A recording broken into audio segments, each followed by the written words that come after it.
Herkese merhaba. Bugünkü tarifim evimizde çoluk çocuk herkesin severek tükettiği ev yapımı doğal mayonez tarifi olacak. Tamamen katkısız doğal ürünlerle evimizde mayonez nasıl yapılır hep birlikte izleyelim. Öncelikle malzeme listemizi ben sizlerle paylaşmak istiyorum. 2 yumurta sarısı kullanacağım. 1 yemek kaşığı elma sirkesi, 1 yemek kaşığı limon suyu, 1 yemek kaşığı içme suyu, 1 su bardağı sıvı yağ ve 1 çay kaşığı tuzumuz var. Mayonez yapmak için bütün malzemelerimizin hepsi bu kadar. Öncelikle şöyle çukur bir çırpma kabı tercih edin arkadaşlar. Çünkü çırparken epey bir sıçrama oluyor. O yüzden ben mutfak robotumun parçasını kullanıyorum. Öncelikle 2 yumurta sarımı çırpma kabıma alıyorum.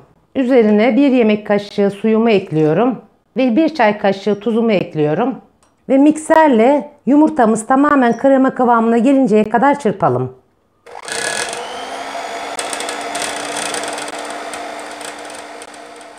Yumurta sarısı, tuz ve suyu birlikte bir çırptım. Şimdi üzerine 1 yemek kaşığı limon suyumu ekliyorum. 1 yemek kaşığı elma sirkemi ekliyorum. Tekrardan biraz daha çırpalım. Sirke ve limon suyunu da ekledim. Güzelce çırptım. Bu arada çırpmaya devam edeceğim. Sıvı yağını çırpma esnasında azar azar ilave etmemiz gerekiyor. Burada önemli püf noktası bu arkadaşlar mayonez yapımında. Çırpma esnasında hiç durmadan sıvı yağını azar azar ilave edelim.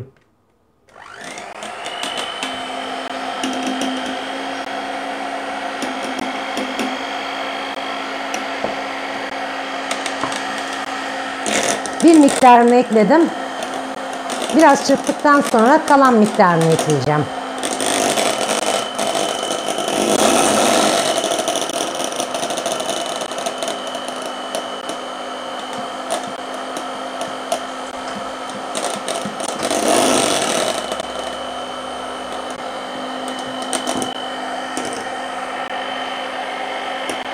Yine sıvı yağımdan azar azar ilave ediyorum.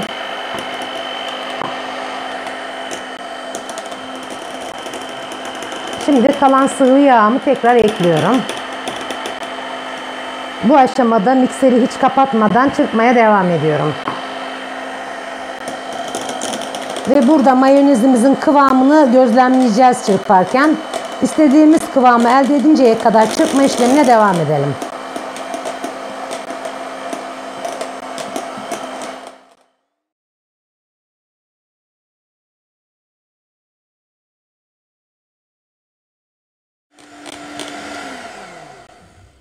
Mayonezimizin kıvamı tam güzel oldu. Şu şekilde olacak kıvamı. Şimdi bir cam kavanoza boşaltayım. Tekrardan bir kıvamını hep birlikte bir görelim. Hazırladığımız mayonezi şöyle bir cam kavanozda muhafaza edebiliriz. Buzdolabında muhafaza etmemiz gerekiyor tabii ki. Şöyle yine bir size kıvamını göstereyim. Tam bir mayonez oldu. Gerçekten işte budur diyebiliriz. Doğal, katkısız, ev yapımı mayonez. Çocuklarımıza gönül rahatlığıyla hiçbir şüphe duymadan yedirebiliriz. En azından ne yediğimizi biliyoruz. Dışarıdan aldığımız mayonezlerin içerisinde katkı maddeleri oluyor. Birçoğumuz tercih etmiyoruz katkı maddesinden dolayı. Çocuklarımız fast food yerken özellikle patates kızartması, makarna yerken mayonez istiyorlar. İşte size alın ev yapımı doğal, katkısız mayonez. Çok kolay bir şekilde yapabilirsiniz.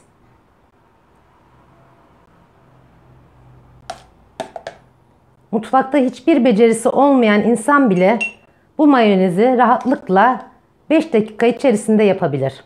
Kıvamı buzdolabına girdiği zaman biraz daha katılaşır.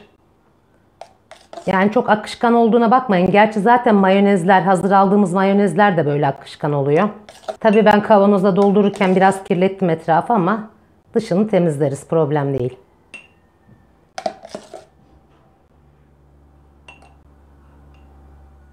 Yaptığım mayonezi bu şekilde bir cam kavanoza doldurdum. Tam 200 milimlik bir kavanoz çıktı. 200 milimden de biraz fazla gibi sanki. Tam ölçmedim ama küçük bir kavanoz. Hem ekonomik hem de doğal yöntemle evimizde mayonez yaptık. Çok da güzel oldu. Sizler de mutlaka denemelisiniz. Bizim evdekiler gerçekten çok seviyor. Daha önce birkaç kez denemiştim. Sizlerle de paylaşmak adına bugün tekrar video çekmek istedim. Umarım sizler de yapar beğenirsiniz. Güzel yorumlarınızı bekliyorum yaptığınız takdirde. Tarifim bu şekildeydi arkadaşlar. Beni izlediğiniz için teşekkür ediyorum. Videomu beğenip kanalıma abone olmayı unutmayın. Yeni tariflerimde görüşmek üzere. Hoşça kalın. Kendinize iyi bakın.